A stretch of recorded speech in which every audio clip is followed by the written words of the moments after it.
ప్రభునందు ప్రియ దేవుని బిడ్డలారా, ఈ దినం వాక్య ధ్యానము కొరకు ఎక్కువ పరిశుద్ధ గ్రంథంలో నుండి చదవబడినటువంటి వాక్య భాగం అనగా దావీదు కీర్తనలో 36వ అధ్యాయం 9వ వాక్యాన్ని ఒకసారి నేను మరలా చదువుతాను. దయచేసి బైబిల్లో ఉన్నటువంటి వారందరూ కూడా చూడాల్సిందిగా కోరుతూ ఉన్నాను. లేనటువంటి వారు శ్రద్ధగా వినండి. దావీదు కీర్తనలు 36వ అధ్యాయం 9వ వాక్యం. నీ యొద్ద జీవపు ఓట కలదు, నీ వెలుగును పొందియే మేము వెలుగు చూచుచున్నాము. ప్రార్థన. ప్రేమ కలిగిన ప్రియ పరలోకపు తండ్రి, మమ్మల్ని ప్రేమించి మీ కృపలో భద్రపరిచి మాకు దయచేసిన ఈ ప్రశస్తమైన సమయం కొరకు, మందిరం కొరకు, అంతేకాదు నాయన మీరు రక్షణ భాగ్యము దయచేసి మీ సన్నిధిలో కనపడి మా జీవితకాలం మట్టుకు ప్రభు మేము జీవము కలిగినటువంటి వారంగా ఈ లోకంలో జీవిస్తూ జీవపు ఓటను మేము దినదినము జరుపుకుంటూ రాబోయే కాలంలో మీ ఎదుట మహిమా స్వరూపులుగా ఉండడానికి మీరు మాకు ఏర్పాటు చేసిన స్థితి కొరకు మీకు వందనాలు. చేరి వచ్చిన బిడ్డలను దీవించండి. బిడ్డలు నీవారు, మేమందరము కూడా మీ వాక్యము కొరకు ఎదురు చూస్తూ ఉండగా మా నోటి మాట, మా హృదయ ధ్యానము మీ దృష్టికి అంగీకారయోగ్యంగా చేసి, మరి ముఖ్యంగా మా అందరితో మీరే మాట్లాడి మా ఆత్మలు బలపరచుమని యేసు నామమున అడుగుచున్నాము తండ్రి. ఆమేన్. ఆమేన్. ప్రియ దేవుని బిడ్డలారా, మనకి ఇవ్వబడినటువంటి వాక్య భాగంలో అనగా మరి దావీదు గారు తన యొక్క స్వకీయ అనుభవంలో తెలియచేస్తున్నటువంటి మాట, మహారాజు అయ్యుండి ఎంతగానో దీవించబడినటువంటి వాడిగా ఉండి ఆయన మరి తన యొక్క జీవితాన్ని ఎందుకొరకు ఏర్పాటు చేసుకున్నాడో తెలియచేస్తూ ఒక మాట తెలియజేయబడతా ఉన్నాడు. ఏంటంటే జీవపు ఓటని గురించి ఈ యొక్క దావీదు గారు మాట్లాడుతూ ఉన్నాడు. జీవపు ఓట మనము పొందాలి అని అంటే ఆయన వైపు చూడాలి, ఆయన దగ్గరకు వెళ్ళాలి, ఆయనను గ్రహించాలి, ఆయనతో సహవాసాన్ని కలిగి ఉండాలి. రెండవదిగా అంటాడు అక్కడ, నీ వెలుగును పొందియే మేము వెలుగును చూచుచున్నాము. వాక్యం తెలియచేస్తూ ఉంది ఆయన వెలుగుగా ఉన్నాడు అనేటువంటి మాట యోహాను సువార్త 1వ అధ్యాయంలోనే మనకు తెలియజేయబడతా ఉంది. అంతేకాదు ఆదికాండం 1వ అధ్యాయంలోనే ఆయన చీకటిని పారద్రోలి లోకమంతటిని కూడా వెలుగుమయంగా చేసిన వాడుగా ఉన్నాడు. మరి ఇక్కడ మనం జాగ్రత్తగా ఆలోచించినట్టయితే చీకటి అయితే పోయింది, పాపములైతే పరిహరించబడ్డాయి ప్రభు యొక్క నామాన్ని బట్టి. అయితే పరిహరించబడినటువంటి మనుషులంగా, పాపములు పరిహరించబడినటువంటి వారంగా మనం చేయాల్సిన పని ఏంటంటే జీవపు ఓట కొరకు మనం ప్రయత్నం చేయాలి. ఎక్కడ దొరుకుతూ ఉంది ఈ జీవపు ఓట? నీ వద్దనే జీవపు ఓట దొరుకుతూ ఉంది అనేటువంటి మాట తెలియచేస్తూ ఉన్నాడు. నీ వద్ద అనగా మన తండ్రి అయినటువంటి దేవుని ద్వారా, క్రీస్తు ప్రభువు ద్వారా మనకు అనుగ్రహించబడినటువంటిది ఈ జీవపు ఓట. జీవపు ఓట అనగా జీవ జలములు. మనం సాధారణంగా ఒక నుయ్యి తవ్వినప్పుడు మరి ఆ నుయ్యి తవ్వేటువంటి వాళ్ళు కొంత లోతుకు వెళ్ళిన తర్వాత వాళ్ళు అంటారు, అయ్యా ఓట కనపడుతుంది అంటారు, ఓట కనపడుతుంది అంటారు. ఓట అనగా భూమి యొక్క అంతర్భాగంలో నుంచి ఉబుకుకుంటూ వచ్చేటువంటి ఆ నీటిని మనం ఓట అని అంటాం. ఇది ఒకేసారి చాలా మరి వేగంగా బయటకు వచ్చేటువంటిది కాదు, దఫదఫాలుగా బయటకు వస్తూ ఉంటుంది. దఫదఫాలుగా బయటకు వచ్చి ఆ యొక్క నుయ్య మనకి కొంతవరకు నింపబడి మనం తోడుకుంటూ ఉన్నప్పుడు మరలా కొత్త ఓట వస్తూ ఉంటుంది. కొత్త నీటితో ఆ నుయ్యి మరలా నింపబడుతూ ఉంటుంది. మనం ఆలోచించినట్టయితే ఆత్మీయ జీవితాల్లో మనం ఎదుగుతూ ఉన్నాం వాక్యములో. ఈ వాక్యము దినదినము మన యొక్క జీవితాల్లో ఆకళింపు చేసుకొని దానిని మనం గ్రహించుకుంటూ ఉన్నటువంటి వారంగా, దానిని మనం ఆస్వాదిస్తూ ఉన్నటువంటి వారంగా ఉంటే ఇంకా నూతనంగా కనపడుతూ ఉంటుంది. సాధారణంగా మనం వాక్యం చదివేటప్పుడు, లేక వాక్యాన్ని ఎవరైనా చదువుతూ ఉన్నప్పుడు వినేటప్పుడు, లేక వాక్యాన్ని వినేటప్పుడు ఒకే భాగాన్ని ఒకరు ఒక రకంగా మరి ఆలోచిస్తారు, మరొకరు మరొక రకంగా ఆలోచిస్తారు. అనగా వాక్యము ఈవేళ ఉన్నటువంటి వాక్యమే కొన్ని దినాల తర్వాత మనం చదువుతూ ఉంటే మరలా మనకి నూతనమైనటువంటి ఆలోచనలు, క్రొత్త ఆలోచనలు కనిపిస్తూ ఉంటాయి. ఈ దినాన మరి నూతిలో నుంచి వచ్చేటువంటి నీరు, ఇవాళ వచ్చినటువంటి నీరు పాతది, అది మనం వాడుకుంటూ ఉన్నాం, మరలా నూతనంగా జలం బయటకు వస్తూ ఉంటుంది. ఇక్కడ జీవపు ఓట అని అనగా జీవ జలము అనేటువంటి మాటగా మనం జ్ఞాపకం చేసుకోగలిగితే, ఈ జీవ జలము దొరికేటువంటి స్థలం ఈ లోకంలో ఎక్కడ లేదు. భూమి మీద మనం నుయ్యి తవ్వితే నీరు వస్తుంది. ఇంకా లోపలికి వెళ్ళిపోతే ఇంచుమించు ఒక 5,000 అడుగుల వరకు కూడా లోపలికి వెళ్ళిపోతే కొన్ని ప్రాంతాలలో మనకి ఈ ఆయిల్ కానీ గ్యాస్ కానీ బయటకు వస్తూ ఉంటాయి. 5,000 అడుగులంటే సామాన్యమైనటువంటిది కాదు. 3,000 దాటిన తర్వాత నుంచే దానికి సంబంధించినటువంటి వాసనలన్నీ మనకు కనపడుతూ ఉంటాయి. కాబట్టి ఈ రీతిగా మరి జలాలు దొరికేటువంటి స్థలం, మరి ఆ యొక్క తైలాలు దొరికేటువంటి స్థలాలు ఈ భూమి మీద ఉన్నాయి. కానీ జీవజలాన్ని ఇచ్చేటువంటివి మరి స్థలం ఎక్కడా లేదు. జీవజలం దొరికేటువంటి స్థలం ఈ లోకంలో మనకి ఎక్కడా లేదండి. ఎక్కడ దొరుకుతుందో తెలుసా? మనలందరినీ కూడా తన అరచేతులలో చిక్కుకున్నటువంటి మన తండ్రి అయినటువంటి దేవుని ద్వారా మనకు అనుగ్రహించబడినటువంటి మన రక్షకుడైన క్రీస్తు ప్రభు దగ్గర మాత్రమే ఈ జీవజలం అనేటువంటిది దొరుకుతూ ఉంది. ఇక్కడ మరి మనం జ్ఞాపకం చేసుకోవాలి, జీవజలం అనేటువంటిది ఎవరికి దొరుకుతూ ఉంది? ఎవరైతే తమ పాపములను ఒప్పుకుంటారో, ఎవరైతే తమ్మును తాము దేవుని యొక్క కృపను బట్టి మరి వారి యొక్క పాపములన్నీ శుద్ధీకరించుకుంటారో అలాంటి వారికి మాత్రమే ఈ జీవజలములు ప్రభువు ద్వారా లభ్యమవుతాయి. జీవజలాన్ని సేవించేటువంటి వారు దినదినము ఆత్మబలాన్ని పొందుకునేటువంటి వారుగా ఉంటారు. అనగా జీవజలం సేవించడం అంటే అదేదో ఎక్కడో కొన్ని సముద్రాల అవతల ఉన్నటువంటి భాండాగారంలో ఎక్కడో దాచిపెట్టబడినటువంటి అమృతమని కాదు. మన చేతిలోనే ఉంది. వాక్యమే దేవుడు, దేవుడే వాక్యం. ఈ వాక్యాన్ని ఎవరైతే శ్రద్ధగా, హృదయపూర్వకంగా, ఆలోచన కలిగిన వారంగా, ఆత్మీయంగా దాన్ని ధ్యానిస్తారో అలాంటి వారు మాత్రమే ప్రియ దేవుని బిడ్డలారా ఆత్మబలాన్ని పొందుతారు. ఆత్మబలాన్ని పొందేటువంటి వాడు సైతానును ఎదిరించగలిగినటువంటి శక్తి కలిగిన వాడుగా ఉంటాడు. సతాను సంబంధమైనటువంటి లోకశక్తులను సంపూర్ణంగా ఎదిరించగలిగినటువంటి వాడుగా మరి కనపడుతూ ఉంటాడు. ఇంకా మనం జ్ఞాపకం చేసుకున్నట్టయితే ఈ జీవజలాన్ని సేవించేటువంటి వారు లోక సంబంధమైనటువంటి మరణం సామాన్యంగా వచ్చేటువంటిదే, కానీ ఆత్మ సంబంధమైనటువంటి మరణాన్ని నుంచి తప్పించబడేటువంటి వారుగా మరి ఉంటారు అనేటువంటి సత్యాన్ని వాక్యము ద్వారా మనకు తెలియచేయబడతా ఉంది. మానవుడు మరి మరణము నుండి అనగా నిత్య మరణము నుండి తప్పించబడాలి అంటే ఈ జీవజలము మనకి కావాలి. ఎక్కడ దొరుకుతూ ఉంది జీవజలం? సామెతల గ్రంథంలో మరి జ్ఞాని అయినటువంటి సొలొమోను గారు తెలియచేస్తూ ఉన్నాడు. సామెతల గ్రంథం 13వ అధ్యాయం 14వ వాక్యంలో, జ్ఞానుల ఉపదేశము జీవపు ఓట, అది మరణపాశములో నుండి విడిపించును. జ్ఞానుల ఉపదేశం. ఎవరు జ్ఞాని? రాత్రికాలంలో కూడా మనం జ్ఞాపకం చేసుకుందాం, యెహోవా యందు భయభక్తులు కలిగిన వాడే జ్ఞాని.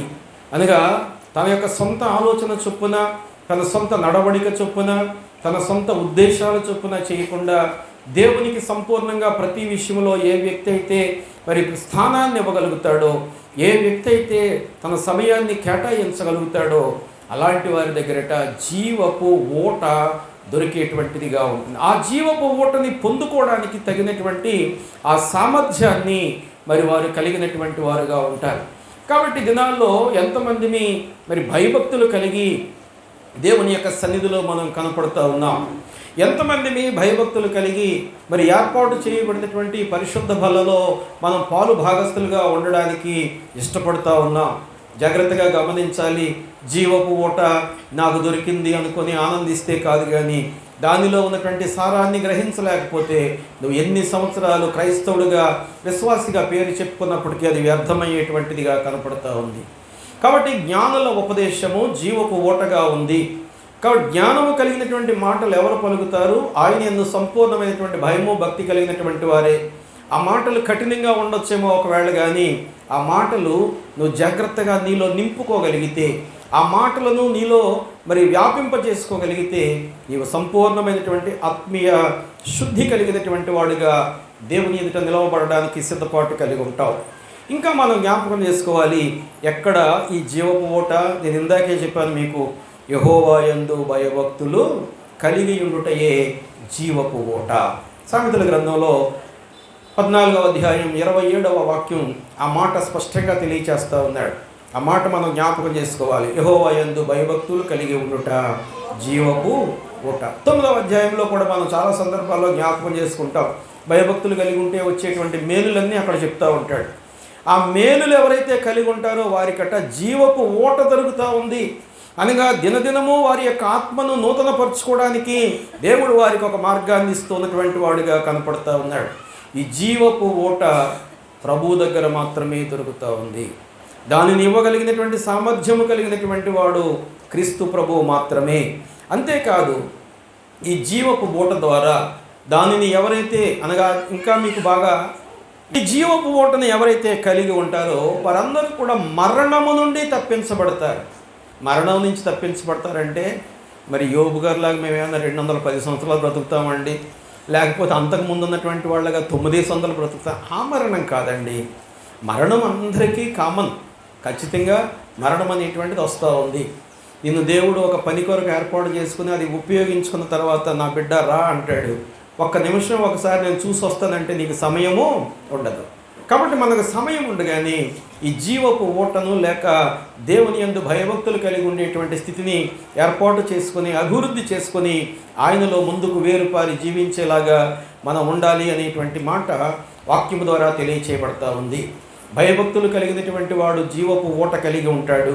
అంతేకాదు ఆ జీవపు ఊట నిరంతరము దినదినము ఆత్మీయమైనటువంటి రీతిలో వారిని ఎదిగించేటువంటిదిగా, అభివృద్ధి చెందేటువంటిదిగా, అనేక మందికి మేలు కలిగించేటువంటి ఆత్మీయ ఫలాలు ఇచ్చేటువంటిదిగా ఉంటుందనేటువంటి సత్యాన్ని దేవుని యొక్క వాక్యం ద్వారా మనకి దినాన్ని తెలియచేయబడతా ఉంది. 2వ భాగంలో మనం జ్ఞాపకం చేసుకున్నాం. నీ వెలుగును పొందియే మేము వెలుగు చూచుచున్నాము. యోహాను సువార్త 1వ అధ్యాయం 9వ వాక్యాన్ని మరి ఎవరైనా తీస్తే ఒకసారి చదవండి. యోహాను సువార్త 1వ అధ్యాయం 9వ వాక్యం. నిజమైన వెలుగు ఉండెను, అది లోకములోనికి వచ్చుచు ప్రతి మనుష్యుని వెలిగించుచున్నది. లోకములోనికి వచ్చుచు. ఆ జీవపు వెలుగు ఇండియాలో ఎలా ఉందో అదే వెలుగు అమెరికాలో ఉంటుంది. అదే వెలుగు ఇంకొక దేశంలో, ప్రపంచంలో ఉన్నటువంటి నలుమూలలా ఉండేటువంటి ప్రతి వ్యక్తిని కూడా ఆ జీవపు మార్గంలో నడిపించడానికంటే అది ఇంకా వస్తూనే ఉంది, ప్రయాణం చేసుకుంటూ ఉంది. ఎక్కడ జీవపు వెలుగు యొక్క అవసరం ఉందో ఆ స్థలములోనికి వెళ్ళి వారందరినీ కూడా వెలిగించడానికి ఇష్టపడుతూ ఉన్నటువంటిదిగా ఇది కనపడతా ఉంది. ఇది యోహాను గారు తెలియచేస్తూ ఉన్నాడు. అదే గ్రంథంలో అనగా యోహాను సువార్తలోనే 8వ అధ్యాయం 12వ వాక్యాన్ని కూడా ఒకసారి మనం జ్ఞాపకం చేసుకున్నట్టయితే యోహాను సువార్త 8వ అధ్యాయం 12వ వాక్యం. ఇదిగో యేసు నేను లోకమునకు వెలుగును. దేవుని నామానికి మహిమ కలుగును గాక. ఈ లోకములో చాలామంది ఉన్నారండి. మంచి పనులు చేసినటువంటి వారు అనేక మంది ఉన్నారు. అంతేకాదు అనేక మందిని మరి సహాయకులుగా పనిచేసినటువంటి వారు ఉన్నారు. వారు చేసేటువంటి మంచి పనులను బట్టి కానీ వారు చేసే సహాయాలను బట్టి కానీ మనం వాళ్ళకి కొంతమంది దేవుళ్ళుగా కూడా పొగుడుతూ ఉంటారు. అప్పుడప్పుడు మనం అంటాం కదా, ఎవరికైనా మనకి ఏదైనా అవసరం ఉన్నప్పుడు అవసరంలో కనుక వాళ్ళు మంచి మాట చెప్పి లేక వేరే విధంగా సహకరించినప్పుడు మనం ఒక మాట వాడుతూ ఉంటాం. ఏమనంటే, ఈ కష్ట సమయంలో నీవు నాకు దేవుళ్ళలాగా కనపడ్డావు. ఆ సమయం అయిపోయిన తర్వాత, కష్టాల నుంచి గట్టెక్కిన తర్వాత అప్పుడు ఎవరైతే దేవుడిగా కనపడ్డారో ఆడే దెయ్యంలాగా కనపడతాడు వీడికి. ఎందుకంటే మళ్ళీ ఎప్పుడైనా వాడికి అవసరం వస్తే సహాయం చేయాలి కదా, ఈ బరువు అంతా నాకెందుకు అనుకోండి. ఇది లోకస్తులు కలిగేటువంటిది. ఒకవేళ మనం దేవుళ్ళుగా పూజించేటువంటి వారు కూడా కలిగేటువంటిది. కానీ దేవుని వాక్యం సెలవిస్తూ ఉంది, ప్రభువు అలాంటి వాడు కాదు. మరలా ఒకసారి జ్ఞాపకం చేసుకుందాం. యోహాను సువార్త 8వ అధ్యాయం 12వ వాక్యాన్ని మరలా ఒకసారి జ్ఞాపకం చేసుకుందాం. మరలా యేసు నేను లోకమునకు వెలుగును, నన్ను వెంబడించువాడు చీకటిలో నడవక ఏ వెలుగట? ఆయనను వెంబడిస్తా ఉన్నావా? నీలో ఏముంది? జీవం ఉంది. ఈ జీవం మనల్ని ఎక్కడికి నడిపిస్తూ ఉంది తెలుసా? పరలోకానికి నడిపిస్తూ ఉంది. తండ్రి ఎదుట ఆ సహవాసములో ఉండేటువంటి స్థితి కొరకు మనలను నడిపించేటువంటిదిగా ఉంది. అందుకే యెషయా భక్తుడు ఇశ్రాయేలు ప్రజలతో లేక అక్కడ ఉన్నటువంటి వారందరితో మాట్లాడుతూ యెషయా గ్రంథం 2వ అధ్యాయం 5వ వాక్యంలో అంటాడు, యాకోబు వంశస్థులారా రండి, మనము యెహోవా వెలుగులో నడుచుకుందాం. యాకోబు వంశస్థులు అంటే యాకోబు గారికి ఎంతమంది పిల్లలండి అమ్మా? 12 మంది పిల్లలు. 12 మందిలో ఏదో ఒక గోత్రానికి మనం కూడా చెందినటువంటి వారమే. కాబట్టి మనము కూడా యాకోబు వంశానికి చెందినటువంటి వారం కాబట్టి ఇవాళ మనల్ని ప్రేమతో పిలుస్తూ ఉన్నాడు, ఓ సియోను మందిరంలో విశ్వాసులుగా ఉన్నటువంటి యాకోబు వంశస్థులారా, లేక షాలేము మందిరంలో ఉన్నటువంటి యాకోబు వంశస్థులారా, కేశవరం గ్రామంలో ఉన్నటువంటి యాకోబు వంశస్థులారా, దేవుని చేత ఏర్పాటు చేయబడినటువంటి బిడ్డలారా, రండి, మనము యెహోవా వెలుగులో నడుచుకుందాం. ఆయనే మనల్ని సృష్టించాడు, ఆయన మన సృష్టికర్త.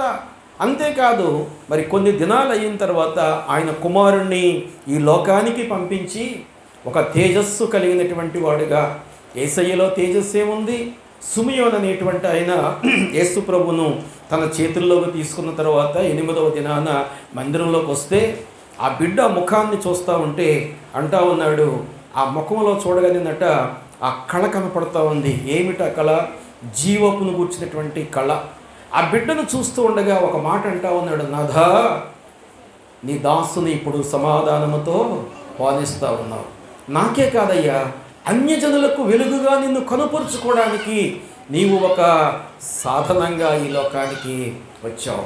ప్రియ దేవుని బిడ్డలారా, ఈ జీవపు వెలుగు అనేక మందిని వెలిగించడానికి ఇష్టపడతా ఉంది. ఈ జీవపు వెలుగు అనేక మందిని నడిపించడానికి ఇష్టపడతా ఉంది. ఈ జీవపు వెలుగును పొందినటువంటి వారట మరి మరణించకుండా నిత్య జీవాన్ని పొందుకునేటువంటి వారుగా, ఈ జీవపు వెలుగు ఉండేటువంటి వారు ఆయనను వెంబడించేవారుగా, నశింపు లేనటువంటి వారుగా, నిత్య జీవాన్ని సంతరించుకునేటువంటి వారుగా ఉంటారు అని మరి ఆది కాలము నుంచి ఇప్పటి వరకు ఉన్నటువంటి వారందరూ కూడా మరి తెలియచేయబడతా ఉన్నారు. మనం ఒక సందర్భంలో అనేకసార్లు జ్ఞాపకం చేసుకుంటాం.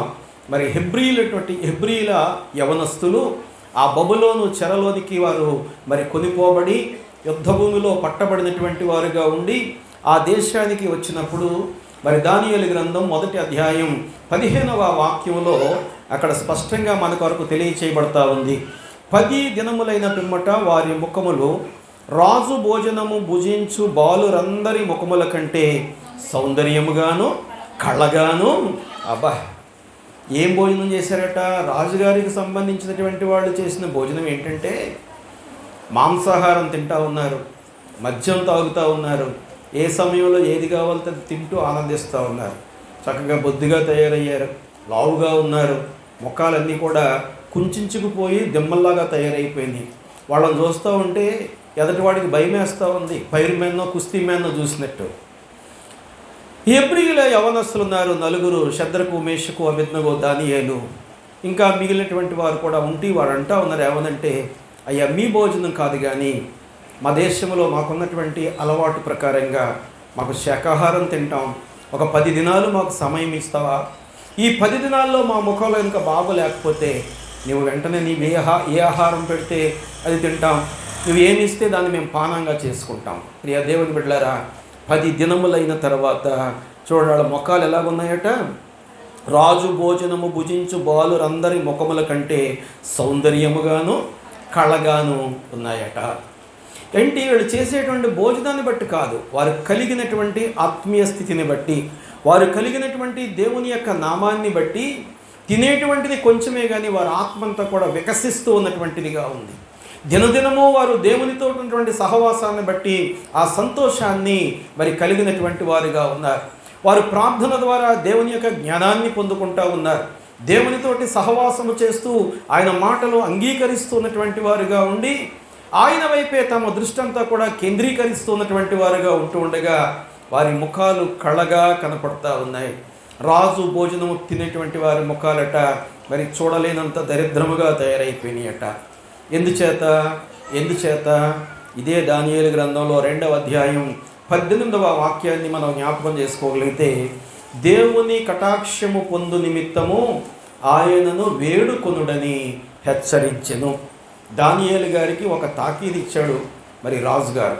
ఏమనంటే, ఒక విగ్రహాన్ని పెడుతున్నాం, మీరు ఆ విగ్రహానికి మాత్రమే పూజ చేయాలి, దానిని మాత్రమే మీరు ఆరాధించాలి, ఉదయం లేచింది మొదలుకొని ఆ విగ్రహాన్ని చూడగానే మీరు దానికి ప్రార్థన చేయాలి. మీరు ఎప్పుడన్నా విగ్రహారాధికులుగా ఉన్నటువంటి వారు, లేక దేవుని యొక్క నామాన్ని మరి ఘనపరచకుండా వారి యొక్క తిండి, వారి కడుపే వారి దేవుడు అనుకుంటూ బ్రతికినటువంటి వారేమో అసహ్యమైనటువంటి ముఖాలు కలిగి ఉంటే, మాకు ఆహారము కంటే కూడా మా దేవుడే ముఖ్యము, మా దేవుని మాత్రమే మేము ఉదయం, మధ్యాహ్నం, సాయంత్రం కూడా ప్రార్థన చేస్తాం అని వారందరిలోకి కూడా పెద్దవాడిగా ఉన్నటువంటి దానియేలు చెప్తా ఉన్నాడు. అబ్బాయి, మీరందరూ కూడా దేవుని కటాక్షము పొందాలి అని అంటే నిరంతరము ఆయనతోటి సహవాసములో ఉండండి. ఆ జీవాన్ని మీరు పొందుకోవాలి అని అంటే, ఈవేళ మనం అన్య దేశంలో ఉన్నప్పటికీ కూడా ఆ జీవాన్ని మనం కలిగి ఉంటే దేవుడు మనల్ని సజీవులుగా ఉంచేటువంటి వాడుగా ఉంటాడు. అగ్నిగుండములో వేయబడినటువంటి శద్రకు, మేషకు, అబేద్నెగోలు అంతకుముందు దానియేలు మాట చొప్పున ప్రార్థన చేసి శక్తి పొందుకున్నారు. ఈవేళ వాళ్ళు ఏముందో తెలుసా? దేవుని జీవము వారిలో ఉంది. ఆ జీవాన్ని కలిగినటువంటి వారుగా అగ్నిగుండంలోనట రాజుగారు చాలా కోపిష్టితనంగా అంతకు ముందున్నటువంటి దానికంటే రెట్టింపు వేడి చేయించి అందులో పడవేశాడట. దానియేలు గ్రంథం 3వ అధ్యాయం 17వ వాక్యములో, మేము సేవించుచున్న దేవుడు ఎవరట? మేము సేవించుచున్న దేవుడే మమ్మను ఈ అగ్నిగుండములో నుండి విడిపించును. ఎంత మరి శ్రేష్టమైనటువంటి మరి గొప్ప ఆశీర్వాదం పొందుకుంటా ఉన్నారు. ప్రియ దేవుని బిడ్డలారా, ఈ ఆశీర్వాదానికి కారణం ఏంటో తెలుసా? ఈ ఆశీర్వాదం వారు పొందుకోవడానికి కారణం ఏంటో తెలుసా? వారు కలిగినటువంటి సహవాసములో జీవ జలము ఉంది. వారు కలిగినటువంటి సహవాసములో జీవం ఉంది. అది నిత్య జీవానికి వారిని మరి నడిపించేటువంటిదిగా కనపడతా ఉంది. దానియేలు గ్రంథం 1వ అధ్యాయం 20వ వాక్యాన్ని ఎవరైనా సహాయం చేయగలిగితే చూడండి ఒకసారి. దానియేలు గ్రంథం, రాజు వీరి యొద్ద విచారణ చేయగా జ్ఞాన వివేకములు కలిగిన ప్రతి విషయములో వీరు తమ రాజ్యమందంతటా ఉండు అందరికంటే, సోది చెప్పేటువంటి వాళ్ళకంటే, పనికిమాలిన మాటలు చెప్పేటువంటి వాళ్ళకంటే అందరికంటే హెచ్చుగా ఉన్నారు. ఎవరు వాళ్ళు? దానియేలు, శద్రకు, మిషాకు, అబేద్నెగో. ప్రియ దేవుని బిడ్డలారా, ఈవేళ ఆ రీతిగా మనం ఉండాలని ఆయన కోరుకుంటా ఉన్నాడు. ఆ రీతిగా ప్రతి విశ్వాసి కూడా ఉండి ఏర్పాటు చేయబడినటువంటి బలలో సంతోషంగా పాలు పంచుకోవాలనేటువంటి ఆలోచన కలిగిన వాడుగా ఉన్నాడు. ఈ బలలో పాలు పంచుకునేటప్పుడు మనం చాలా అజాగ్రత్తతో పాలు పంచుకుంటాం. జాగ్రత్త. చాలా కాని విధానంలో పాలు పంచుకుంటూ ఉంటాం. ఆ బయటకు వెళ్తాం, కాని వస్తువును నోట్లో వేసుకుంటాం, బలలో పాలు పంచుకుంటాం. ఏది నువ్వు నీ దేవునికి ఇచ్చేటువంటి మరి ప్రయారిటీ? ఎక్కడ నీవు ఆయనకి పై స్థానాన్ని కల్పిస్తూ ఉన్నావు? మనం నోటుతోటి ఏమి చేయకూడదో ఆ పనులన్నీ చేస్తాం. కంటితోటి ఏది చేయకూడదో అదన్నీ చేస్తూ ఉంటాం. మన కాళ్ళతోటి ఏది అన్నీ కాని విషయాల్లో చేసి నేరుగా వచ్చి బలలో పాలు పంచుకుంటాం. అనగా వాటిని చేయండి, వీటిని చేయండి, ఏదో ఒకటి మనల్ని మోక్షానికి తీసుకెళ్తూ ఉంటుంది. అది చెప్పటం లేదండి.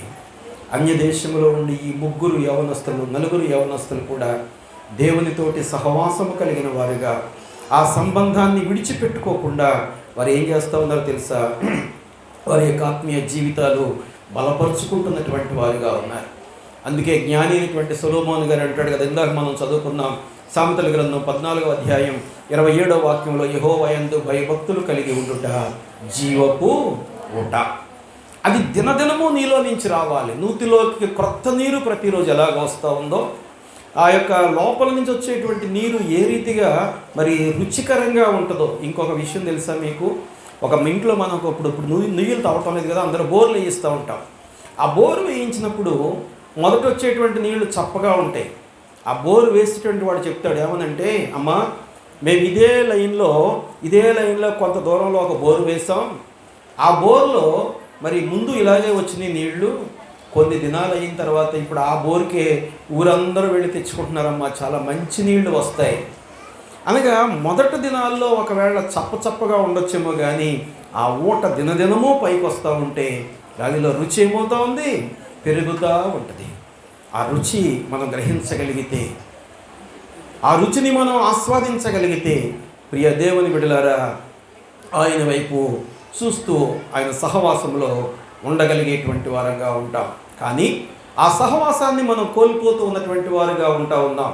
ఆయనతో ఉన్నటువంటి సంబంధాలన్నీ కూడా తెగతెంపులు చేస్తూ ఉంటాం కొన్ని సందర్భాలలో. ఏమిటి చేసినటువంటి కార్యాలు?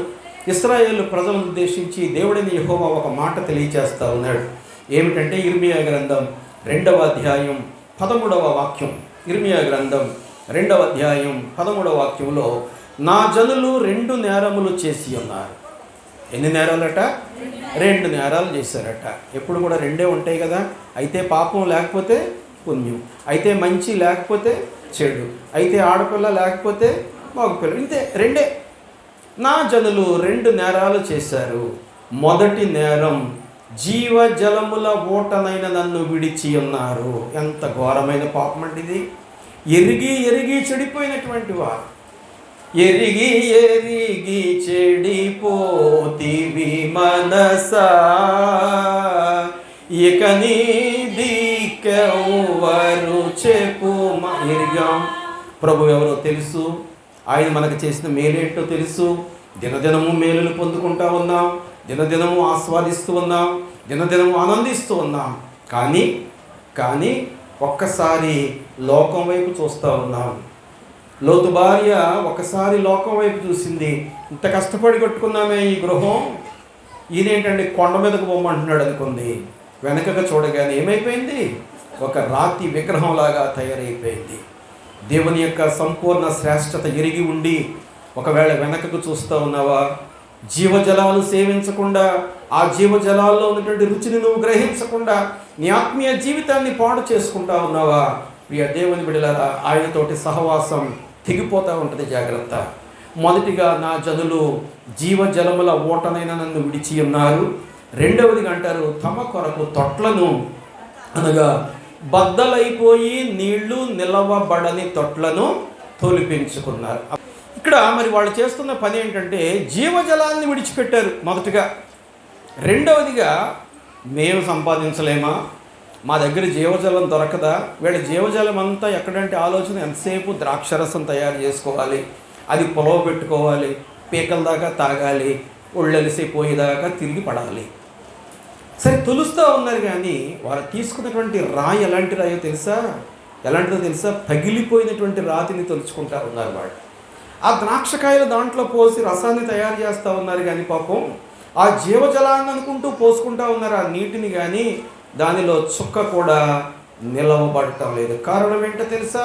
వారి దేహం అనేటువంటి దేవాలయాన్ని వాళ్ళు పాడు చేసుకుని దేవుని వైపు చూడటం మానేసి లోకం వైపు చూస్తూ ఉన్నారు.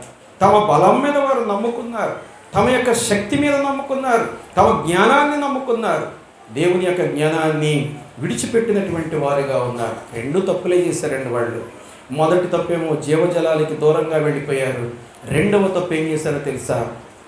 వారు సొంత ఆలోచన కలిగిన వారుగా ఉన్నారు. ఆ బాబేలు గోపురాన్ని కట్టాలనుకున్నారట వాళ్ళు. ఆదికాండం 11వ అధ్యాయంలో పెద్ద చరిత్ర ఉంటుంది మనకి. బాబేలు గోపురాన్ని కట్టాలనుకొని పాపం చాలా సిద్ధపాటు చేసుకున్నారు. మట్టి తెచ్చారు, ఇటుకలు తెచ్చారు, అన్నీ తీసుకొచ్చి తయారు చేసినారు. కడతా ఉన్నారు. అలా పైకి లేస్తూ ఉంటే ఒకసారట దేవుడైన యెహోవా నా బిడ్డలు ఎలాగున్నారా అని ఆకాశంలో నుంచి చూశాడట. వీళ్ళ ఉద్దేశం అంతా ఎలాగుందంటే, ఒక గోపురాన్ని కట్టాలి, దేవునితోటి మేము సమానంగా ఆయన దగ్గరికి ఎక్కుచూ దిగుచూ ఉండాలనేటువంటి ఆలోచన కలిగి ఉంటే ఆయన ఏం చేశాడు తెలుసా? వారి భాషలన్నీ తారుమారు చేశాడు.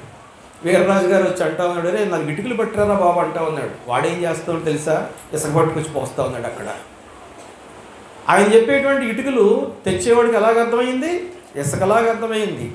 ఈ ఇసుకలోకి ఏం చేస్తూ ఉన్నాడంటే ఇంకొకటి వరకు ఆ సిమెంట్ పట్టారా అని చెప్తా ఉన్నాడు అక్కడ. లేకపోతే కీలు, ఆ దినాల్లో మట్టి కీలు పట్టారా అని చెప్తా ఉంటే వాడికి ఏమర్థమైందో తెలుసా? నీళ్లు తెమ్మంటున్నాడు అనుకొని ఇసుకలో నీళ్లు పోస్తూ ఉన్నాడు. ఇసుకలో నీళ్లు పోస్తే ఏమవుతాయి? ఇసుక అంతా పరిగెడతా ఉంది. ఒక్కడి మాట ఒకడికి అర్థం కావటం లేదు. ఒకడు చెప్పేటువంటి ఆలోచన ఒకడికి పనికి రావటం లేదు. జాగ్రత్త. దేవునికి వ్యతిరేకంగా నువ్వు ఆలోచిస్తే నీ ఆలోచనలన్నీ కూడా తారుమారు చేస్తాడు దేవుడు. ప్రియ దేవుని బిడ్డలారా, జీవ జలాల ఓటను ఎరిగి ఉండి దానిని సేవించకుండా అందులో ఉండి నీవు ఆత్మీయ అభివృద్ధి పొందకుండా ఉంటే ఏమవుతావో తెలుసా? తారుమారైపోతుంది నీ జీవితం. అంతేకాదు, నీవు తెచ్చేటువంటి ప్రతి సంపాదన కూడా తొట్టిలో అనగా చిల్లు పడినటువంటి పగిలిపోయినటువంటి తొట్టిలో పోసినటువంటి నీటిని పోలి ఉంటుంది. అందుకే అంటాడు హగ్గయి గ్రంథంలో, నా మందిరము పాడై ఉండగా మీరు సరంబి వేసినటువంటి ఇళ్లలో నివసించడానికి ఇష్టపడతా ఉన్నారు. ఆ మందిరం ఒకసారి మన బాహ్యమైనటువంటి దేవాలయం కాదు, కానీ మన దేహం అనేటువంటి దేవాలయానికి ఉదాహరణగా తీసుకుంటే, ఈ దేహం అనే దేవాలయం పాడైపోయి ఉంటూ ఉండగా మనం ఏం చేస్తూ ఉన్నామంటే ఇంకా సోకులు చేస్తూ ఉంటాం, ఇంకా ఏమి పూసుకుంటే అందంగా కనపడుతూ ఉంటాం. హృదయం అంతా చెడిపోయింది, కానీ బాహ్యంగా మాత్రం మంచివారుగా కనపడుతూ ఉన్నాం. మన పెదవులన్నీ కూడా హృదయం అంతా చెడిపోయింది, మన నాలుక వంకర తిరుగుతూ మాట్లాడుతూ ఉంది. ఆ పెదవులు పలికేటువంటి పనికి మాలినటువంటి మాటలన్నీ మాట్లాడుతూ దేవునికి దూరస్తులుగా ఉంటా ఉన్నాం. సమీపస్తులుగా ఉండాల్సినటువంటి మనము దూరస్తులుగా ఉంటా ఉన్నాం. ఇంకా కఠినమైనటువంటి మాట ఇర్మియా గారు తెలియచేస్తూ ఉన్నాడు ఇలాంటి వారి కొరకు. ఇర్మియా గ్రంథం 2వ అధ్యాయం 27వ వాక్యంలో, ఇర్మియా గ్రంథం 2వ అధ్యాయం 27వ వాక్యంలో, వారు నా తట్టు ముఖము త్రిప్పుకొనక వీపునే తిప్పి. ఇది మరీ భయంకరం. వచ్చేటువంటి వ్యక్తిని నేరుగా ముఖాముఖిగా చూసుకుంటే అయ్యా వందనాలని చెప్పొచ్చు, బాగున్నారా అని చెప్పొచ్చు. కానీ మనం ఏం చేస్తూ ఉంటాం తెలుసా? ఇది అందరికి అనుభవమే. అప్పుడప్పుడు ఎరగనట్టుగా నడకేమో ఇటు ఉంటుంది, చూపెట్టు ఉంటుందండి, అటు ఉంటుంది. ఈలోపు ఏ గొప్ప తన్నేస్తాడు, ఏ వాహనాన్ని గుద్దేస్తాడు. కారణం ఎవరు చేసుకున్నారు ఇదంతా? మనమే. ఎందుచేత? మన సహోదరుడిని చూసి మనకు అసూయ ఉంది కాబట్టి. ప్రియ దేవుని బిడ్డలారా, దేవుని ముఖాన్ని చూడలేనటువంటి స్థాయికి మన ఆత్మీయ జీవితాలు కనుక మరి దిగజారిపోతూ ఉంటే అలాంటి సందర్భంలో ఆయన ఇంకా మన మీద ప్రేమ చూపిస్తూ ఉన్నాడు. మిట్ట మధ్యాహ్నం వేళ ఆ యొక్క సహోదరి సమరయ స్త్రీ, ప్రజలు ఎవరు కూడా నా ముఖాన్ని చూస్తే ఇష్టపడరనుకున్నటువంటి ఆమె బయలుదేరింది. మరి ఆ నీరు చేదుకోవడానికి నూతి దగ్గరికి వచ్చింది. ప్రభు ఆమెను పట్టుకోవాలనుకున్నాడు. ఒంటరిగా ఉంది, ఆయన అక్కడ కూర్చొని ఉంటే ఆమె కాస్త భయపడతా ఉంది. ఎందుకు భయపడతా ఉంది? అంతకుముందు చాలామందితోటి స్నేహం కలిగి ఉంది, ఎవరి గురించి భయపడలేదు. ఎందుకో తెలుసా? ఆమె దగ్గరకు వచ్చారు వాళ్ళందరూ. ఇప్పుడు ఆమె ఎవరి దగ్గరికి వస్తుంది? ప్రభు దగ్గరికి వస్తూ ఉంది. ఆయన వస్త్రధారణ చూస్తూ ఉంటే, అమ్మో, ఇంతవరకు నా దగ్గరికి వచ్చినటువంటి వారి యొక్క వస్త్రధారణకి ఈయన వస్త్రధారణకి సంబంధం లేదే, తేడా ఉంది. ఈయన ముఖం చూస్తూ ఉంటే నాకేదో ప్రత్యేకత కనపడతా ఉంది, వారి ముఖంలో ఉండేటువంటి కక్కుర్తి భావం నాకు ఈయన దగ్గర కనపడటం లేదే. ఇవన్నీ ఆలోచించి ఆమె అక్కడికి వచ్చిన తర్వాత నేరుగా ఆమెకు సమయం ఇవ్వకుండానే ప్రభు ఆమెను అడుగుతా ఉన్నాడు. ఏమనంటే, అమ్మా, నాకు దాహానికి ఏమన్నా ఇస్తావా? వడివడిగా దిగబోయింది లోపలికి. ఆగమ్మా ఒకసారి అన్నాడు. ప్రియ దేవుని బిడ్డ, ఆగు ఒకసారి. నీవు ఒకవేళ మామూలు నీటిని పట్టుకొస్తావేమో, కానీ నేను ఇచ్చేటువంటి నీరు తాగితే కనుక నీవు ఎక్కడికి వెళ్తావు? నిత్య జీవానికి వెళ్తావు. ఆ మాట కదిలించబడింది ఆ సహోదరి. ఆ మాటతో ఆమెలో ఉన్నటువంటి పాపమంతా బయటకు క్రక్కుతూ ఉంది. ఈ దినాన ఆమె ఒక మాట తెలియచేస్తూ ఉంది. ఏమన్నా తెలుసా? ఎదురుగుండా ఉన్నటువంటి వాడు మంచి మాటలు చెప్పేటువంటి వాడే అనుకుంది, కానీ ప్రభువుని గ్రహించలేదు. మెస్సయ్య అనేటువంటి గ్రహింపు లేనటువంటిదిగా కనపడతా ఉంది. ఆమె చెప్పిన మాట యోహాను సువార్త 4వ అధ్యాయం 25-26 వాక్యాల్లో మనం జ్ఞాపకం చేసుకోగలిగితే, క్రీస్తనబడిన మెస్సయ్య వచ్చునని నేను ఎరుగుదును, యేసు నీతో మాటలు ఆడుచున్న నేనే ఆయనని చెప్పాను. దేవుని నామానికి మహిమ కలుగును గాక. ఎంతో సంభాషణ జరిగింది, కానీ ఆయన నేరుగా మాట్లాడుతూ ఉన్నాడు. నేనే మెస్సయ్యాను, నేనే నీ కొరకు ఈ లోకానికి వచ్చాను, నేనే నా ప్రాణాన్ని ఇవ్వడానికి సిద్ధముగా ఉన్నటువంటి వాడిని. ఈ మాట వినగానే ఆమె హృదయం పగిలిపోయిందటండి. ఆమె హృదయంలో దాచబడి ఉన్నటువంటి ఆ యొక్క పనికి మాలిన ఆలోచనలన్నీ బయటపడవేసి, అయ్యా, ఈ జీవజలాలు ఏ రీతిగా పొందుకోవాలి? నేను ఇచ్చేటువంటి జలాన్ని సేవించేటువంటి వాడు ఎప్పుడు కూడా దప్పిక కొనడు. అదే అధ్యాయం 39వ వాక్యాన్ని మనం జ్ఞాపకం చేసుకుందాం. అదే అధ్యాయం 39వ వాక్యంలో, నేను చేసినవన్నీ నాతో చెప్పినని సాక్ష్యం ఇచ్చిన స్త్రీ మాటను బట్టి ఆ ఊరిలోని సమరయులలో అనేకులు ఆయన యందు విశ్వాసం ఉంచారు. ఎంత గొప్ప కార్యం జరిగిందండి. ఒక్క వ్యక్తి, అది కూడా లోకస్తులందరి దృష్టిలో కూడా ఒక పాపిగా ఎంచబడినటువంటి వ్యక్తి. మరి ఏ సమయంలో అయినా ఆమె ముఖాన్ని చూస్తే ఇది మనకి మంచి జరగదనుకున్నటువంటి స్థితిలో ఉన్నటువంటి వ్యక్తి. చాలామందికి ఒక అనుభవం ఉంటుంది. ఏంటంటే విధవరాడు ఎవరైనా ఎదురొస్తే వెళ్తారండి ఎదరికి, ముందే ఊపుతున్నారు తెల్ల చొక్కాలు వేసుకున్న వాళ్ళు ఇద్దరును. ఎందుకంటే పెద్దవాళ్ళు కదా, చాలా అనుభవాలు వచ్చేసినాయి వాళ్ళకి. వెళ్ళరట. పిల్లి కనపడితే వెళ్తారండి. మీరు తర్వాత విషయం అది. పిల్లి కనపడితే వెళ్తారా చెప్పండి ఒకసారి. వెళ్తారా? మీరు మంచోళ్ళు అండి, అందుకే తెల్లబట్టలు వేసుకున్నారు. Very good. ఇక్కడ మరి సాధారణంగా పిల్లి కనపడితే వెళ్ళరు, విధవరాలు కనపడితే వెళ్ళాలి. ఇదన్నీ పనికిమాలిన ఆలోచనలు, అవేం ఉండవండి. మరి నల్ల పిల్లి కనపడితే, మామూలు పిల్లి కనపడితే వెళ్ళరు, కానీ నల్ల పిల్లి కనపడితే అసలు వెళ్ళరు. ఇదేట్రా బాబు, పొద్దున్నే మంచి పని కోసం బయలుదేరుతూ ఉంటే శని నల్లపిల్లి ఎదురొచ్చింది అనుకుంటాం అని. మీరు తమిళనాడులోకి వెళ్ళండి. తమిళనాడులోకి వెళ్తే వాళ్ళు కావాలని నల్లపిల్లిని ఎదురు రప్పించుకొని పనికి వెళ్తారు బయటికి. తర్వాత అమావాస్య రోజుల్లో వివాహాలు మరి సిద్ధపాటు చేస్తారు. అమావాస్య ఏ రోజు వస్తే ఆ రోజునే పెళ్లి పెడతారు వాళ్ళు. మనం అమావాస్య అట, రేపు మధ్యాహ్నం దాకా ఉందట, ఎల్లుండి పెట్టుకుందాం. ఎక్కడ ఉందట, రేపు మధ్యాహ్నం దాకా ఉందట, ఎల్లుండి పెట్టుకుందాం. అంతకు ముందు కూడా వద్దు. అమావాస్య ముందు పెళ్ళేంటి? ప్రియ దేవుని బిడ్డలారా, వాక్యం తెలియచేస్తూ ఉంది, ఇది కాదు. ఆయన నేను చేసిన ప్రతి తప్పిదాన్ని నాతో చెప్పాడు. ఇవాళ నా హృదయం బద్దలైపోయింది. ఆయనలో ఉన్నటువంటి జీవాన్ని నేను ఆస్వాదించగలిగాను. ఆ జీవాన్ని నేను పొందుకున్నటువంటి దానిగా ఉన్నాను. నేను చేసినవన్నీ, నా తప్పిదాలన్నీ కూడా నాతో చెప్పిన నా ప్రభువును మీరు చూడడానికి నాతో కలిసి రండి. ఊర్లో వాళ్ళందరూనట మెస్సయ్యను బట్టి యేసయ్య దగ్గరికి వచ్చి మారు మనసు పొందారట. ఒక్క వ్యక్తి యొక్క మారు మనసు ద్వారా. ప్రియ దేవుని బిడ్డలారా, ఈ గ్రామంలో కనుక నిజంగానే మనకి జీవజలం ఉంటే, మన హృదయాల్లో జీవజలం ఉంటే, ఎంతోమంది మన దగ్గరకు, మన మందిరానికి, మన దేవుని దగ్గరికి వచ్చేవారుగా ఉంటారు. వాక్యం స్పష్టంగా తెలియచేస్తూ ఉంది. అక్కడ అంటాడు, మరి వాక్యంలో నీ యొద్ద జీవపు ఊట కలదు. ఎవరి దగ్గర అండి? మన కొరకు తన ప్రాణాన్ని పెట్టిన మన రక్షకుడైన యేసయ్య దగ్గర మాత్రమే జీవపు ఊట ఉంది. ఈ లోకములో ఎవరి దగ్గర జీవపు ఊట లేదు. ప్రియ దేవుని బిడ్డలారా, ఈ జీవపు ఊట మరి క్రీస్తు కలిగి అనేక మందిని ఆయన వెలిగించగలిగినటువంటి వాడుగా మరి కనపడుతూ ఉన్నాడు.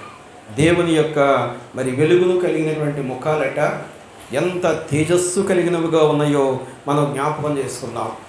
ఇంకా అసలు దేవుని యొక్క ఆ యొక్క జీవపు ఊటను సేవించినటువంటి వారు ఎంతటి తేజస్సును కలిగి ఉంటారో న్యాయాధిపతుల గ్రంథం 5వ అధ్యాయం 31వ వాక్యంలో చక్కటి మాట తెలియజేస్తూ ఉన్నాడు.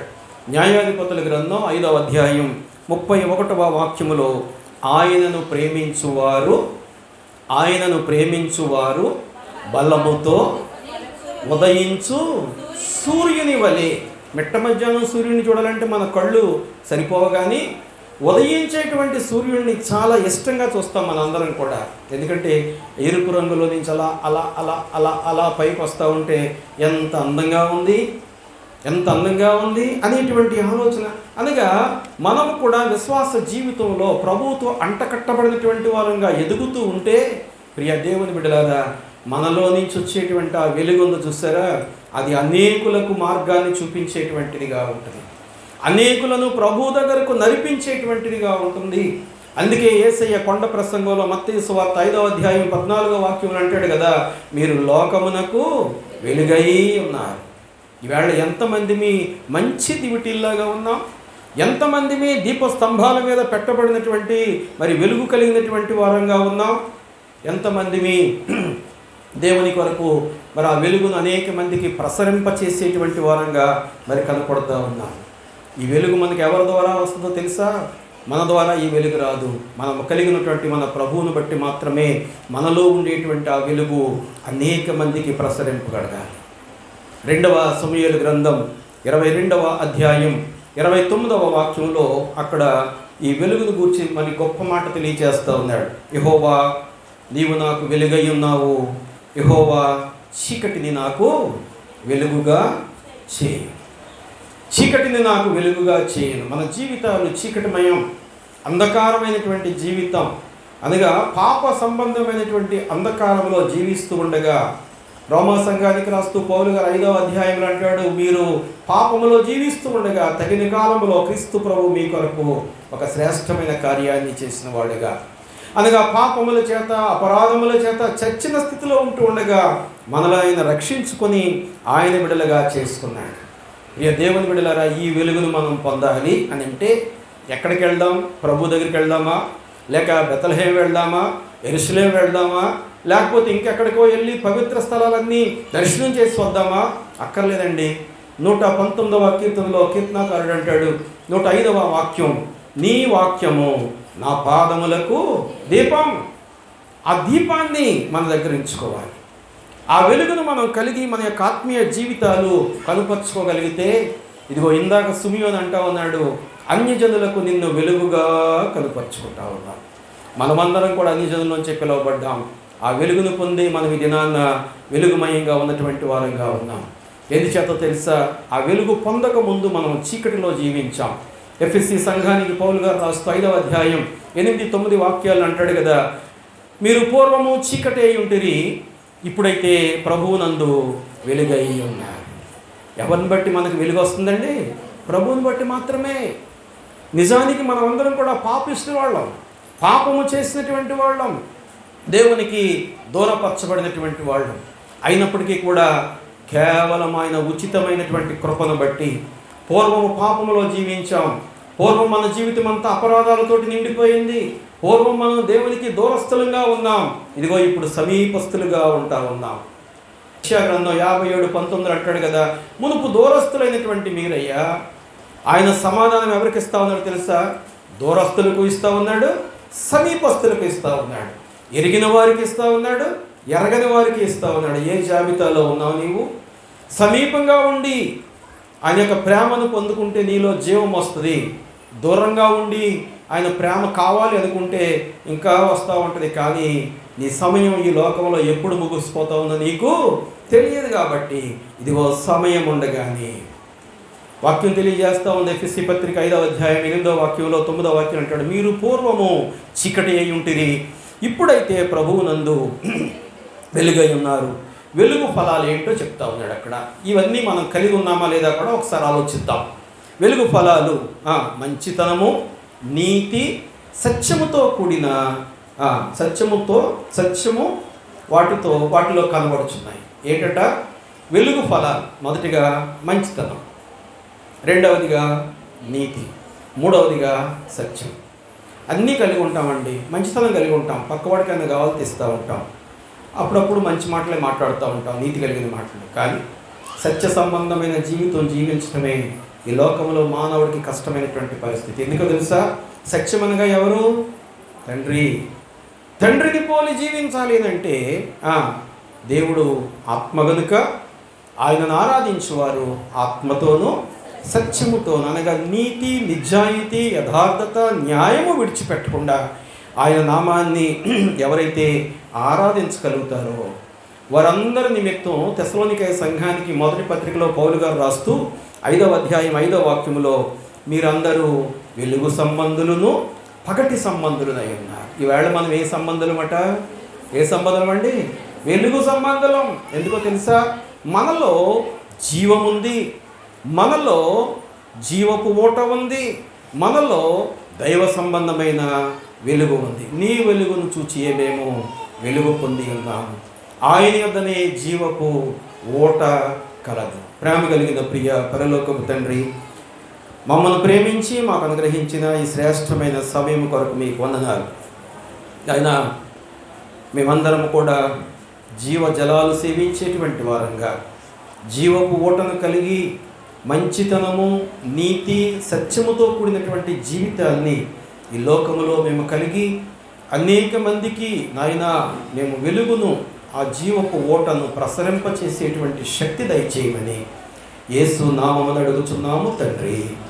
ఆమేన్.